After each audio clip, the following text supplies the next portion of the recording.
Hello. Hey! Hopefully nothing crashes. You guys let us know in the comments. Let us know if it crashes. So I know we're coming in a little bit late. We appreciate your guys' patience, but we're working two things. One, we're working on something super exciting, and I think we made some headway on something that's super cool. Also, mad props to Sam here because there was a significant amount of technical things that he worked through like a boss. No, it's like all a good. boss. Hey, Danny M, thanks for joining us. Thank you, Echo Spider. Thank you for the nice words. It's all good. Everything's fine. If I am not, this can't beat me. I'm up. I'm better than ever. We're better than ever, but we've got some. Well, yeah, we were working on some exciting stuff. Sam just told me some exciting news that pertains to this show in particular, that we're looking forward to sharing with you more. That was a good comment. Yeah. Hey, you guys, buckle up and get your helmet and seatbelt on because there's not going to be any crashes today. And if there are, you better be prepared. No, let's just say next week there might be, we might have a friend on the show, which is going to be really cool. So, suck it, other Patreon people that don't listen to this. I mean, just kidding. If you do join, appreciate it. There we go. It's threatening, but it's out of love. So there you go. Super Mac, Wendy, that's Danny. That's a great way to be. Us. Listen, it's threatening out of love. There you go. All right. It's a healthy relationship right Welcome to Let's Talk Comics. This is a show where we talk about all the newest comic books of the week. We're talking DC, Marvel, and then the catch-all indie term. Let's go ahead and kick it off with the comic that... what'd you read? I had a light week this week. Doom Patrol. Go see our Doom Patrol review on YouTube. It's I love that episode. But I read Doomsday Clock, and I read Cosmic Ghost Rider Destroys the Marvel Universe. Destroys Marvel History. Undoes Marvel. Yeah, destroys Marvel history. Yes. There you go. Those were the two that I read. I did pick up Green Lantern. I was very bummed that I didn't get to it, especially since there's a nice, lovely little tribute to John Schnepp in there. There is. Yeah. I blink and you almost miss it for me, but then someone else pointed it out, so I went back and was like, oh, that's awesome. But let's kick it off with, because Doomsday Clock, I feel like is going to be a bigger conversation, so let's save that to the end. Let's kick it off with Marvel, because I read Cosmic Ghost Rider Destroys Marvel History, which is more like he lightly annotated it, and it's slightly different. A great description of it, and it's fun. It's picking up after the events of Cosmic Ghost Rider's solo series and Thanos when he was a side character in that, and where he was created by Donny Cates, but now we have a new creative team working on him. And not Donny Cates writing it, which I feel like is weird that he already gave over the reins to that character who's maybe feels like he's like 5 weeks old. And it's co-written by Paul Scheer. I don't know who the other writer is, but Paul Scheer's jumping on board. And that's crazy cool. Cutting his teeth on Marvel books. That's awesome. He did. Is this his first Marvel book? I don't know. I think he worked on a Deadpool. No, that's Brian Posehn worked on Deadpool. No, that's not. Sorry, no, I didn't even finish my whole sentence. Deadpool, Spider-Man. And it was the wrong comedians I thought of. It was Penn and Teller wrote an issue. They did. All of it was wrong in my head, every single piece of it. So, so with this, it is following the events of all of those comics we already mentioned and I already forgot. And so apparently Cosmic Ghost Rider got stuck back in time for reasons... Who cares? Yeah. Also, who cares? And now he's going to, literally the day before his family dies, he's going and telling his son fun superhero stories. Yeah. And I do like the characterization of his kid. He's kind of a dick, but he's also he's a kid. He wants to hear fun stories.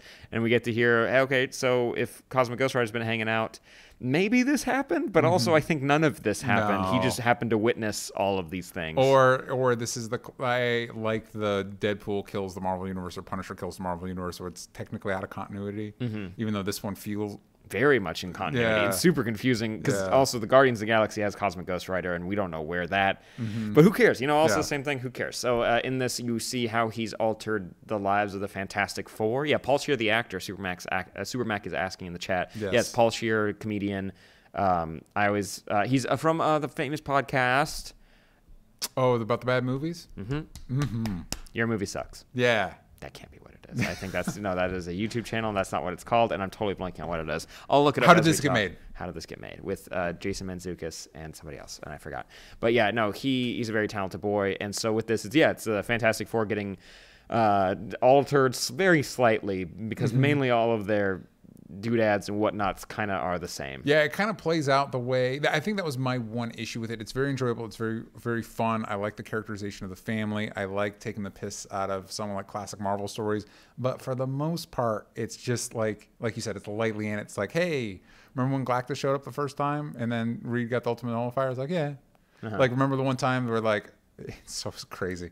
A Skrull took over Sue Storm, pretended to be Sue Storm, and then made a new Fantastic Four made of Ghost Rider, Spider-Man, Wolverine, and the Hulk. Mm-hmm. Yeah. I did like a lot of the jokes in there where Spider-Man's like, we're not going to talk about that. It's like 100% a different person. Yeah. Like this no is one. Definitely a different. This is not the same Ghost Rider. And I did like the joke where it's like, oh, we're going to go to heaven to get Ben back. And it's like, sure, why not? Like, we're going to do it. And he's not allowed in to go see Jack Kirby. So he's out there with I'm assuming Donny Cates. And he's like, I'm sorry, man. I tried my best. Like that was a good joke. And I did like, what was there? There was another one with the history of. We had with the Silver Surfer bit where he's just trying so hard to be Galactus' friend. He's like, stop using my first name. Yeah, we're not that close. We're not that close. It's like, wait, he's my buddy. Yeah. Frank's my buddy for sure. And it's like, yeah, I actually really like this. Like, it's light fun. Paul wrote an annual for Classic Deadpool. That's awesome. So cool. I did like it. Also, props to him if he actually knows all this history because it's a lot. It's dense. It wouldn't surprise me if at least he had a cursory. And he might have had to brush up on some stuff. Yeah, but he's probably a big nerd. Oh, for sure. It wouldn't surprise me at all. And also, you probably get like a handbook. It's like, cool. So we want to write something about Fantastic Four. It's like easy peasy. Yeah. So we'll go look ahead. Look up the Wikipedia article. Plug it in. You're good to go. Yeah. And I did like what they made fun of, like when it comes to convoluted history. But for the most part, I'm like, you know what? Give it 2 years, and if this character is still popular, we will get a Cosmic Ghost Rider kills the Marvel unit. That 100%. Will happen. Yeah. Just give it time. You know what made me think about was Spider-Verse was obviously great. The idea of doing alternate versions of classic characters. Wouldn't hate a Cosmic Ghost Rider animated movie. That would be really cool. Yeah. What would you get from it? The end of the stuff with like the end of time with like Thanos, or is it him bouncing around? I don't know. I just thought of me. I like this idea of doing alternate versions of characters that are probably never going to get live action. For Miles, maybe, especially now that Spider-Verse has demolished everything. It's the first Marvel movie with an Academy Award, which is just really cool to say. But before that, it's like maybe it's like these characters like that, like Gwenpool. You know what I mean? Stuff that is kind of like out of. The odds are is not going to get like the big screen treatment. Like, do an animated thing with them just because they're cool characters. They are very cool. Paul and Mantzoukas are big comic fans. I didn't know that they were comic fans, but I do know that they were in Mr. Miracle. They were drawn in as themselves. Good for them. They were in the last issue, which I don't think you didn't read the last issue, right? Ooh, no, I bailed out halfway through that series. It made me sad. It's it's Tom King. Yeah. No, at the in the finale, actually the intro to the last issue, you see one of Mr. Miracle's shows, and they show the audience members like reacting. You see Tom King and Mitch Gerads, and you see Paul Scheer and Jason Mantzoukas, and you see a couple other people in there, which is pretty cool. You see my mom, which is really weird. You and I are in there. Whoa. Pretty cool. Actually, while we talk, I'm actually going to pull it up so I can look. Speaking of references the things in the things in Tom King comics, in Sheriff of Babylon, our boy Jason Inman makes a cameo. He does. No. John Ackerman and who's Ben Wyatt from Parks and Rec? Yeah. That guy. Yeah. He's right there. Mm-hmm. There's Jim Lee and yeah. And then Gerard Way and Nick Darrington, and then you have Jason Mantzoukas and Paul Scheer. Nick Darrington, this is a tangent. Nick Darrington is so talented. There you go. He did the covers. He's such a good artist. Oh, yeah. He's so good. Oh, I'm super on board. No, I almost wanted to pick up those Walmart books just because he did the art on the Batman stories. They looked amazing. Yeah. But yeah, that was from getting off track. That Marvel book, a little bit. I'll be picking up at least issue 2 to see what's going on because I thought it was fun enough. I'm interested if since this issue was Fantastic Four, if each issue will be like a different. Like Spider-Man. Yeah, I want the X-Men. Wolverine, I feel like, is on the list too. It has to be. Yeah, has to be. I really want to know more about that. But for Marvel books, because that's the only Marvel book you got, right? Yes. So for me, I also picked up Avengers: No Roads Home. How's that going? How many issues are we in? 4. I had to read really quick what it was. Adam Scott, thank you. God damn it. It's all the we've been listen, there's a lot. I'll tell you this. We've been talking about names a lot today, and all of that names don't mean anything anymore. No. It is not even words don't mean anything. Like punch. Anyway. Guys, did you watch a show called Punch? I can't even describe what the show is. Let us know if you watch something called Punch. Anyways, Avengers: No Roads. Damn it, the hell, we didn't do that. No Road Home is an explainer. It's an issue. Let me just take a deep breath.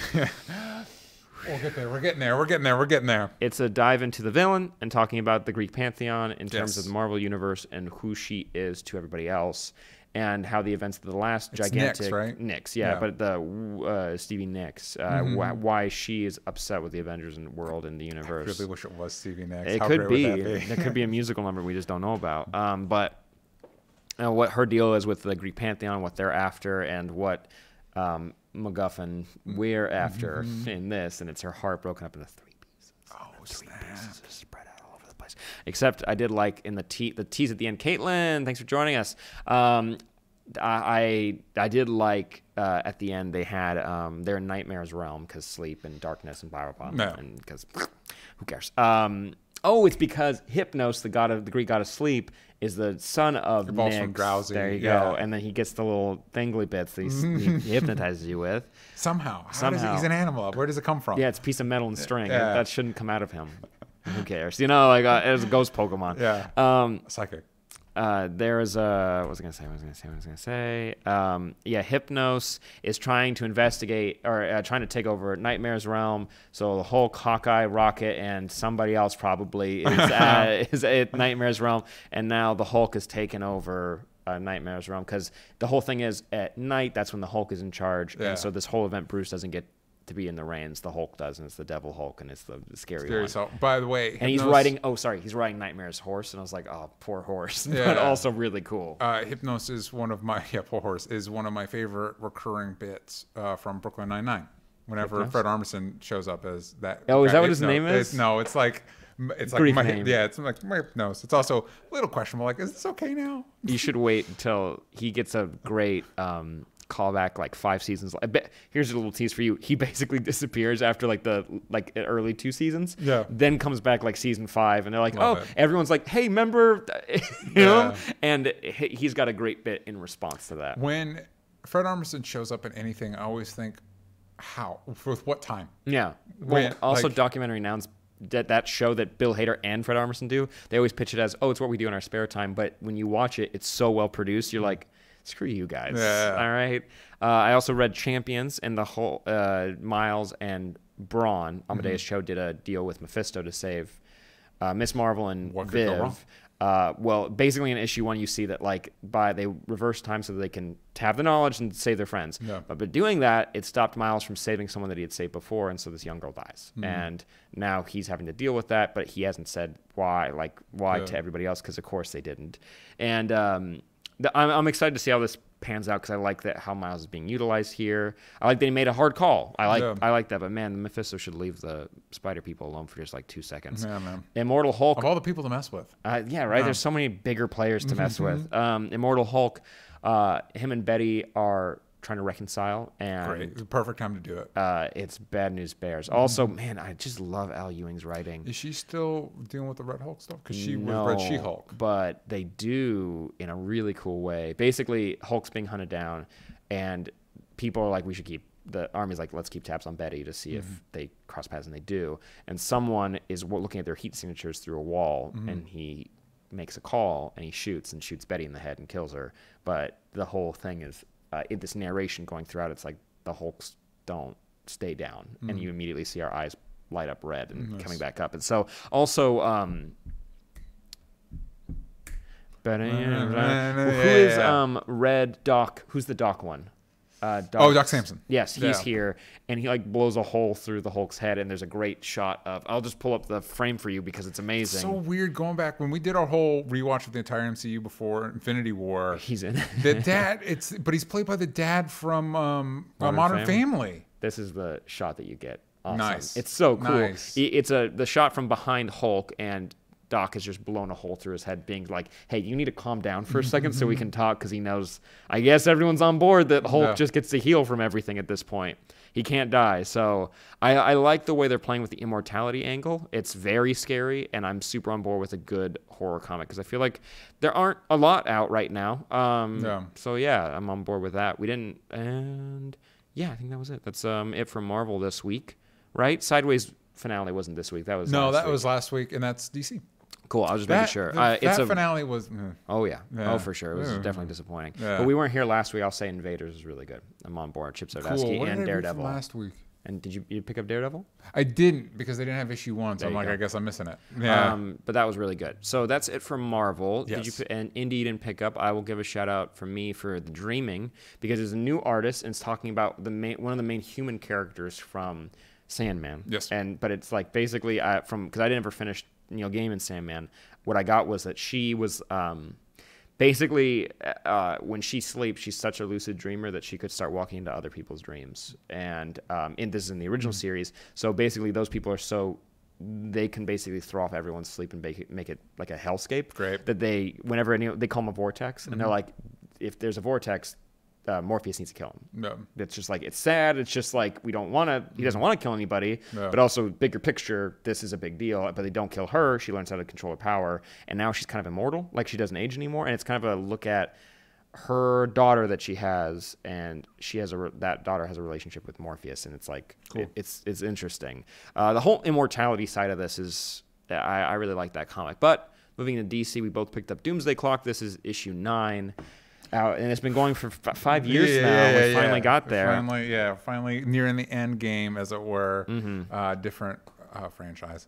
So this is a big. I think this is the first time Dr. Manhattan has really made his presence. Been a presence in the book. That he talked to a DC character. Yes, a bunch of them. All of them for the minus 3 that I could call the 3 main ones. Yeah. Everybody else though was there.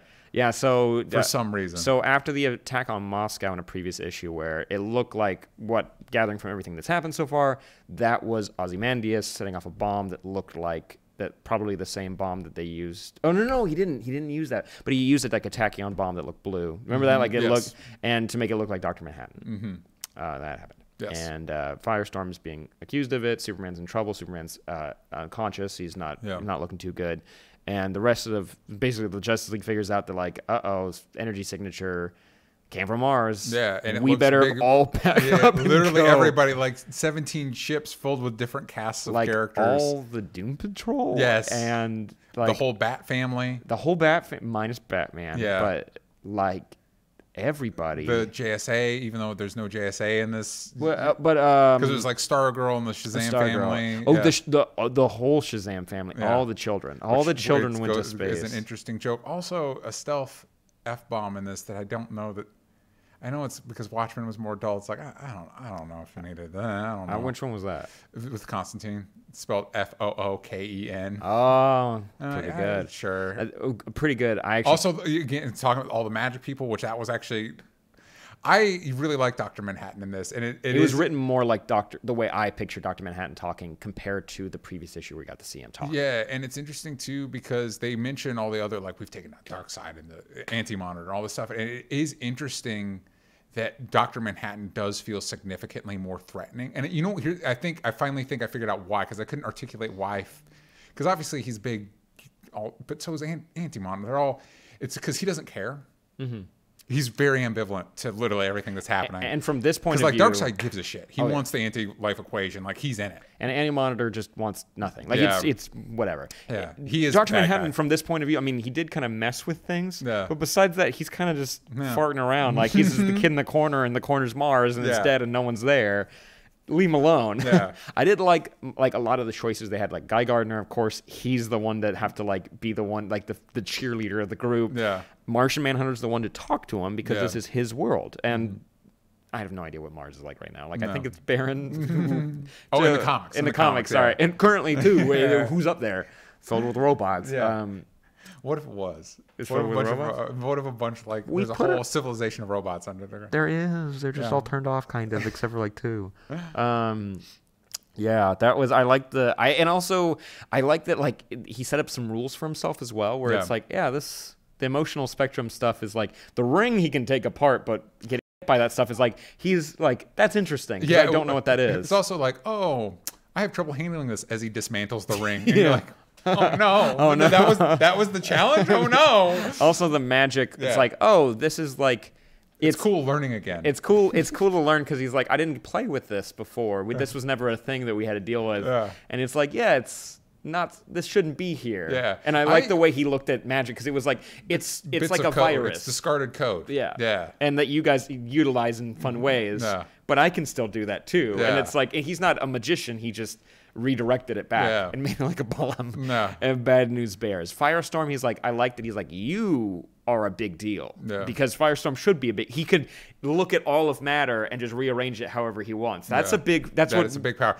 If you don't know from just watching Legends Tomorrow, his power set is he's significant. not the Human Torch. Yeah. He's a big, is the blue dong that makes Dr. Manhattan so, is it the blue dong? Hey, there is actually a good joke. He's like, God, he's not have pants on. Yeah. Put his pants on. Put his dick out. By the way, there's some shout outs to Ronan Island, which I recommended last week, and I was in such a rush when I went to the comic shop to get home, I forgot to pick it up. All right, well, forgot to pick it up. Danny M, he's recommended. That's awesome. No, in this issue, seeing him just kind of like take him out. Oh, also like the Justice League killed his body, but also it's like cool. So, and the way Jeff Johns, props to you. You wrote the dialogue out of order, because like Tachyon Bomb, he's feeling a little goopy. He's like, sorry, I can't. We had this conversation already, but it hasn't happened yet. And he's like trying to keep it straight. And I'm like, this is really cool. Also so scary, because none of them have any idea of what is happening right now. No, they're out of their depth. It is cool, like, because I get the complaints of like the Watchmen and crossing us over with the DC and like tainting the original one. The original's still going to be there. And it's just a new thing for these characters to deal with. And it's interesting for me, it's interesting because of what the ideas that the traditional DC Comics represents, facing the ideas of what Watchmen represents, and like reconciling that is interesting to me. I will say the one thing that I don't know quite clicks for me is we get some backstory to Dr. Stein. And it feels like one of those like big plan reveals that you're like, how did you anticipate that? How was this the plan? The plan was an accident that merged you with. That's crazy. Like, oh, so can I slight rebuttal? I think it's kind of cool that in this issue we see that Dr. Manhattan pushed the lantern just 6 inches out of the way so Alan Scott couldn't get it. Yeah, basically, and that free rights the whole, because there's no JSA. There's no JSA. None of those people. They maybe there were people, but they never became who they were. Those heroes, which means in this New 52, whatever, we still get Superman, Batman, and everything, but that also affects Legion. They're not around, even though there was a Legion comic in the New 52. Oh yeah, but I like the idea that like recently, Dr. Manhattan did this. Like, and I'm on board with that. I think that's pretty cool. And we do see that Lex has footage of the JSA that he gave to Lois. I had to go back to the other issue and be like, wait, what the fuck? What did he give him? And it was a picture of the JSA. And it was like a newsreel. And she's like, who are these people? Like the Flash and Green Lantern, but they don't look like anything that they are supposed to. That was cool. But anyways, Stein, Dr. Stein. Okay. So I'm fine with Dr. Stein being nefarious, because they've kind of in comics, not in the shows, because I love Stein in the shows. Yeah, he's everybody's grandpa. Caitlin's saying, I'm so over people complaining that something ruined the original. It's just there, just ignore the new one. Yeah, it didn't change the original one. And you can even conceive of these as different versions of those characters. Also, props that there's a ship of the Charlton characters, which are the inspiration for the Watchmen characters. And Captain Atom faces off with Dr. Manhattan. Super cool. Yeah. And recently, Greg Weisman wrote a comic where they kind of just like, let's forget Captain Atom from the New 52, because they kind of made him like Dr. Manhattan. Like, let's make him like how we all know he is, because everyone kind of likes him more. And they reestablished that. So that showing up here, I'm like, oh, super on board. That's awesome. Anyways, my pitch was the idea of like the Superman experiment now. Us like these characters like Metamorpho, Firestorm. What was a villain that they threw out too? Not Killer Croc, Batman. Oh, Man-Bat. They're like, these are scientists being funded to create an answer to Superman. I like the idea that like, cool, so that was our point of view from like a Cold War point of view. Is like, oh, we need to stockpile superhumans because we never had the JSA to look at. Like, there wasn't like we weren't like slowly inoculated to the idea of superheroes. All of a sudden, Superman was there, and we had to catch up really fast. I think that idea is super cool. I like that idea that like... I like that idea. What makes me feel weird is that Stein's plan was, I'm going to have a bomb go off while this guy's in the room, and I know we're going to merge. Oh, yeah. And it's like...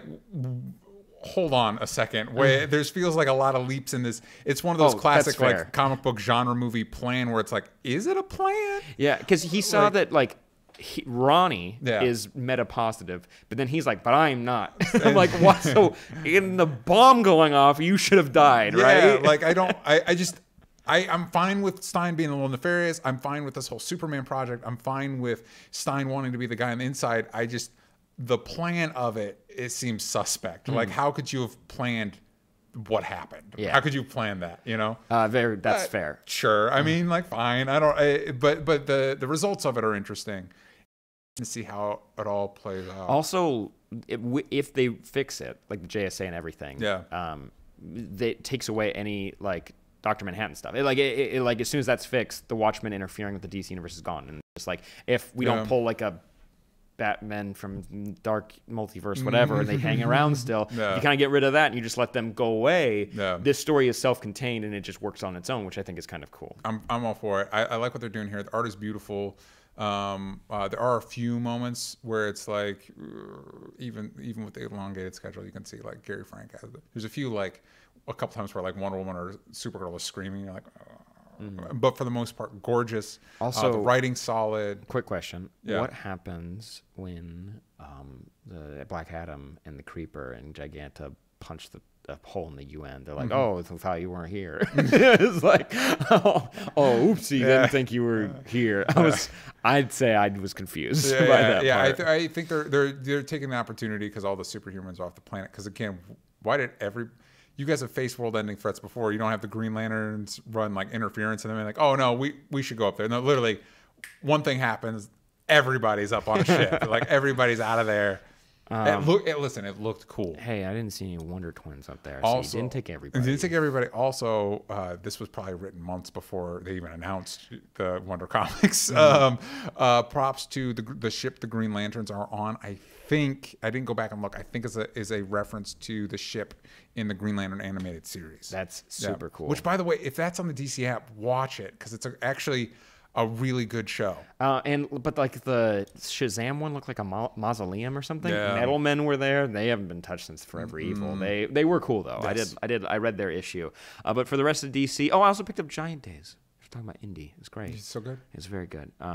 It was a wedding episode. Someone got married and, like, they were all invited to the wedding. And Daisy, the girl with, like, the curly hair, she's more like mousy. She came out in the comic, and then in this issue, there's, like, one little tease where, like, Esther's kind of being promiscuous and she likes to joke around with Daisy, and she's like the goth one, and she's kind of joking. And Daisy for a second is like, "Do I like my friend? Like, that sucks." And then they have to share a bed together, and the whole night, like, Esther like rolls in her sleep and, like, punches her in the face, and, like, she's, like, drooling and, like, all this stuff, and she accidentally, like, farts, and, like, Daisy's like, "Never mind, like, screw this, like, never mind, like, never gonna touch that." Nice. Green Lantern, you're gonna read that, so I won't say anything. Very excited about it. I'll tell you what. I might not be able to track what's happening issue to issue, but hot damn, is it pretty. And the writing's good. I just don't think I remember what is happening with with the Black Star, Dark Star. Couldn't tell you. Don't know. God was in an issue a couple times ago, and I don't remember if he died. I don't remember.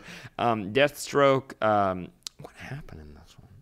I didn't read it, so I don't know. What else did I pick up? I picked up Green Lantern. I picked up Adventure of the Super Sons, but I'm way behind on that at this point. And then I picked up Cemetery Beach, which is wrapping up soon, so I should. Danny M says the Green Lantern is on the DC app. Watch it. Check it out. It's actually really. I was also one of the people that didn't watch it when it aired, but it was on Netflix briefly, and I watched it. And Surprise was produced by Bruce Timm. Actually, really solid. Because I can't remember what happened in Deathstroke, I'll just say what's going to happen soon. It's a Teen Titans versus Deathstroke, because that's never happened before. But it's the Adam Glass and Bernard Chang Teen Titans, and that is, I think, going to be, if they keep going with the way they're going, and this crossover doesn't derail everything like the last Deathstroke one with the Titans and Teen Titans that happened 2 years ago. Oh God! How long have I been reading comics now? That one derailed everything. Like, they gave Wally West adult a heart murmur, and they stopped his heart and, like, ruined. It was so stupid. Anyways, hopefully they keep the train going and it's going well. Batman, Tom King. They're doing this whole thing where, like, the last issue where something actually happened was when Penguin and Alfred were attacked, and they're like, "Oh, Bruce, it's your dad, Flashpoint, Papa." And now everything's been happening in his brain. Yeah, like a dream nightmare situation. And it was an interview that the question was interviewing Catwoman, and Tom King's question is really cool, and I wouldn't mind a noir question book from him. Yes. Yeah, I couldn't tell you, though. I really hope something real happens soon, because I'm super confused. Cool. But it is him dealing with Catwoman leaving him, and it was Batman like looking at his vulnerability. I like the, and one of the great lines was like the question's like losing his mind at some point. He's like, why didn't you just like talk to him? Like, why didn't you have a conversation with him? Like, why didn't you just like try to figure this out? Yeah. And since it's all in his mind, it doesn't actually, you don't get an answer. Yeah. And I like that. And at one point, Catwoman, let's not figure out why she got to this point, but she says, "Oh, you're the answer," and then he says, "No, I'm the question." And I was like, "Oh, don't know how we got here, but I did like that you got him saying that." Bring back Renee Montoya. I think she's farting around somewhere. She's around. Yeah. She's in the Birds of Prey movie as herself. Justice League 19. Sorry, man, I can't. I'm gonna just be honest with you. Scott Snyder's writing when it comes to Justice League feels like fan fiction. But hey, Jorge Jimenez. His art, every time he posts art from him, I'm like, why am I not reading this book? And then you try to pick it up again, and you're like, I remember. Yeah. I for sure remember. Props for them for doing Justice League and having beautiful, beautiful, beautiful art on it. I remember, and he's a beautiful boy, too. He is. I going back on Grant Morrison. You know what? I wonder why they never do this. Oh, cool. Super cool. What was I saying? I was saying where they take a comic and then do it with a new artist, because I was just thinking like Grant Morrison's Justice League run with Jorge Jimenez on art. It's like, yes, please. That'd be really cool. Yes, please, and thank you. By the way, Danny M., I saw that you picked up Meet the Scrolls, so let me know how that is. Yes. It's plotted by Jorge Jimenez. I'll tell you what, I always get nervous when an artist hops on like something like that. I read Brian Hitch's Justice League. I read all of it. Mm-hmm. Very few artists are like Darwin Cook, and also as good at writing. Chip Zdarsky, I give him a shout out. Like, I think his writing. Oh yeah, he does the art for Sex Criminals. Oh, cool. Yeah, which I really like his art. Nice. Also, his last issue of Spectacular Spider-Man, he wrote and drew. Rick Remender also came from the art world, although he's exclusively a writer now. He doesn't really do art anymore. Jeff Lemire. Jeff Lemire does art. Sweet Tooth is really good. I like his art style a lot. They would never let him do a superhero book just because his art style doesn't fit that, because they just have their house styles. But I actually really like his art style. There's a yawn for you, and that's a little bonus for you on the Patreon. Thank you for joining us. And guys, let us know what you're reading in the Discord. Danny, I see you got Meet the Scrolls, Ronin Island, you got Batman's, you got Justice League, you got Doomsday Clock, all the X-Men books, or good amount of them. There's a few. As well as Cosmic Ghost Rider, Padme, and Vader. That's really cool. Man, Deceased, that whole thing that Tom Taylor's teasing, woo boy. I'm super excited. Also, just exclusively for you Patreon people, we didn't talk about this on Super TV. There's a leak of the possible Suicide Squad lineup for James Gunn's movie. I didn't see it. I'm into it. What is it? So it's real quick, because then we got to wrap up. But Ratcatcher, I've never heard of that person. Oh, it's a like a Z-list Batman villain. But this He's one, probably gonna. Yeah, that's the cool thing about it, is all of them could. Yeah. None of these are people that like matter to anything. King Shark. Dope. Polka Dot Man, and Peacemaker, who was the inspiration for the comedian in Watchmen. So he's part of those Charlton characters. And there's rumors that he wants Dave Bautista to play Peacemaker. That's a fun rumor. Yeah, and so Peacemaker, his whole gimmick was he loves peace so much he's willing to fight for it. But they eventually they reveal that he's doing it because his dad was like a Nazi commandant, and so he's trying to overcome that. And he's haunted, and his helmet is haunted by the ghosts of his parents and all the people he's killed.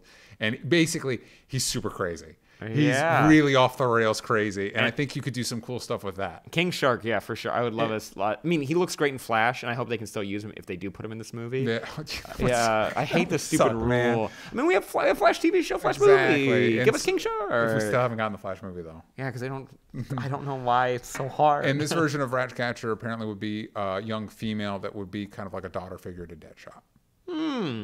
Oh, so the other ones they'd keep are like Deadshot, Harley Quinn, and yeah. The rumors are obviously there's the stuff about Deadshot. There's also rumors that Margot Robbie would return as Harley Quinn. Captain Boomerang. No, everybody else would be different. Jai Courtney was actually pretty good in that one. Yeah.